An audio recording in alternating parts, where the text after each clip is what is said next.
అందరికీ నమస్కారం.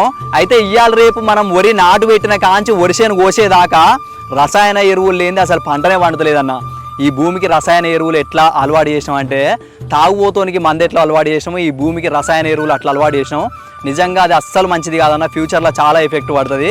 మనం తినేది నిజానికి అన్నం కాదు, యూరియా డిఏపీలు తింటున్నాం. అది ఒక్కటి గుర్తుంచుకోరి. నిజానికి రసాయన ఎరువులు వచ్చిన కాంచి రైతుకు చాలా ఖర్చులు పెరిగిపోయినాయి అన్న. నిజానికి ఖర్చులు తగ్గించుకోవాలి, కొంచెం పంట ఏపుకు రావాలి, మనం ఆరోగ్యంగా ఉండాలనంటే పచ్చి రొట్టె ఎరువులు అని చాలా ఉంటాయన్న. జీలుగా కానీ, జనుము కానీ, పిల్లి పెసర కానీ, పెసర కానీ ఇలాంటివి చాలా ఉంటాయి. ఈరోజు మేము దారిలో పోతుంటే ఒక రైతు 5 ఎకరాలల్లో మొత్తం జీలు కలికిండు. నిజంగా చాలా అంటే చాలా బాగుంది. ఇట్లా జీలు కలుపుకొని మీరిగిన మనకు దగ్గరలో ఉన్న సహకార బ్యాంకులల్లో, మామూలు ఫర్టిలైజర్ షాపులలో దొరుకుతుంటాయి.